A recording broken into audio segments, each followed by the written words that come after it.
Did you know you could break or melt snowballs in Breath of the Wild for a chance to find ores inside of them? Well, I'm your host, the Bread Pirate, and if you like learning about Zelda trivia, then you came to the right place. Here are 16 more useless facts about The Legend of Zelda Breath of the Wild you probably did not know. Number 2.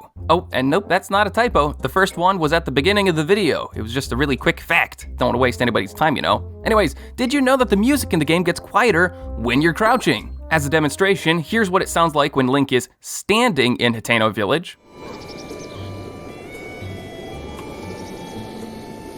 And here's what it sounds like when Link crouches.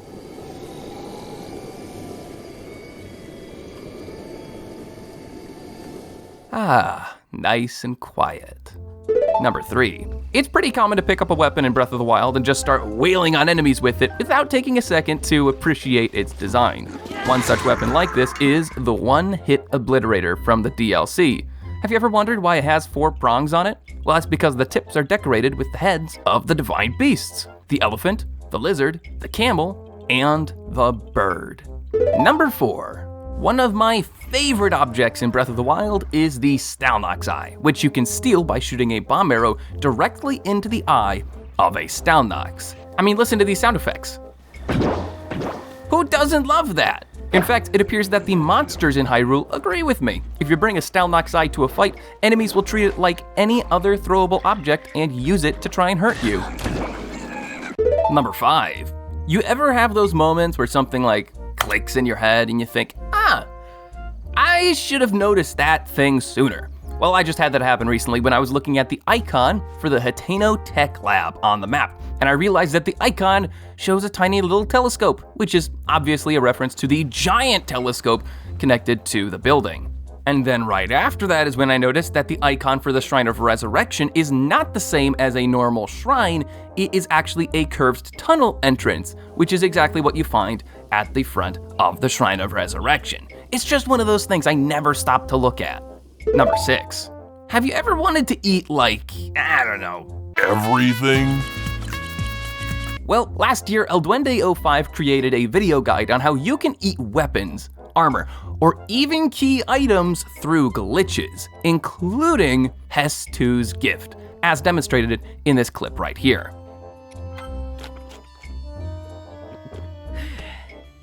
Yeah, Link, I don't think that thing was food. You should really think about spitting that thing out. Shout out to El Duende 05 for sharing that fact and sending me the footage for this video. In fact, if you want to see who shared all the other facts for this video, then you could find that in the description below, where we have everybody's names neatly organized. Look at that.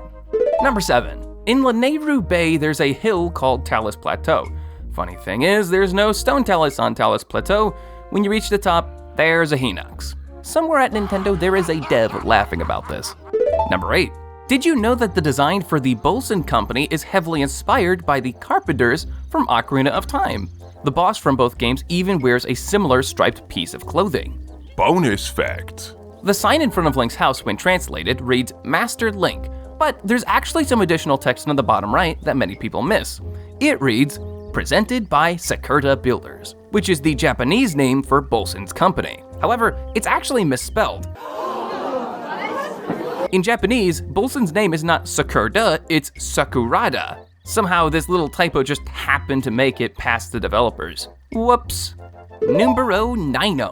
Fun fact, the sea in Hyrule is not entirely level. As told to me by Friendly Phantom recently, if you sail northeast off the coast of Talus Plateau, there is a spot where the ocean ramps upward. In other words, the sea levels in these two spots are different. Now, in the real world, this is entirely normal for sea levels to change from place to place, but never this quickly.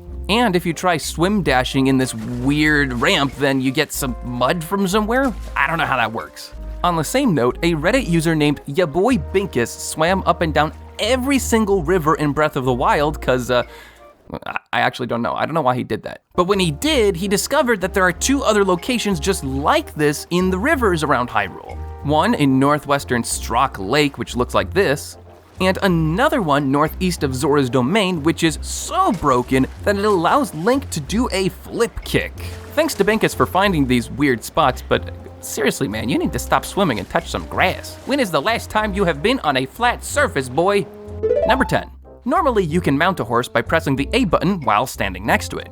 But if you are extremely impatient, you can mount a horse slightly faster by pressing the jump button next to it. Number 11.